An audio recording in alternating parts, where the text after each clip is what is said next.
তীব্র দুর্গন্ধের জেরে অতিষ্ঠ কাকসা দোমরা গ্রামের বাসিন্দারা। দুর্গন্ধ বন্ধের দাবিতে শুক্রবার সকাল 9টা থেকে কাকসা দোমরা বাসস্ট্যান্ডের কাছে পানাগড় মোরগ্রাম রাজ্য সড়ক অবরোধ করে বিক্ষোভ দেখায় এলাকার বাসিন্দারা। এদিন বিক্ষোভকারীদের সাথে যোগ দেন আদিবাসী সম্প্রদায়ের মানুষেরা। তীর ধনুক নিয়ে রাস্তা অবরোধে সামিল হন আদিবাসী সম্প্রদায়ের মানুষ। স্থানীয়দের অভিযোগ, এলাকার বাসিন্দা গৌতম ভট্টাচার্য নামের মিল মালিক, তিনি বিভিন্ন কারখানা থেকে বিভিন্ন বস্তু এনে ধানের মিলে মজুত করে রেখেছে। তার থেকে ছড়ানো দুর্গন্ধে অতিষ্ঠ হয়ে পড়ছে এলাকার বাসিন্দারা।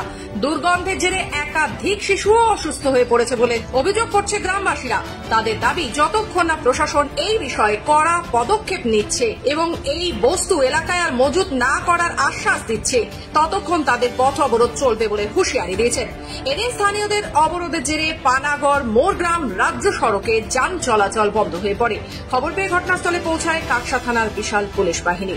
রোডটা অবরোধ করেছে গৌতম ভট্টাচার্যের যে রাইস মিল নাম করে একটা পচা দুর্গন্ধর একটা জিনিস রেখেছে, সেটা আমাদের দোমরার কয়েকদিন আগে ওখানে রেখেছিল।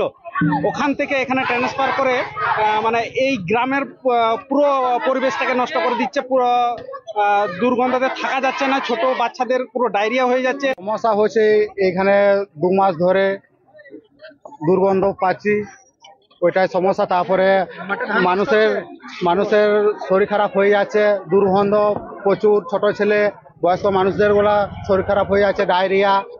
তারপরে মাছির জন্য কেউ ভাত খেতে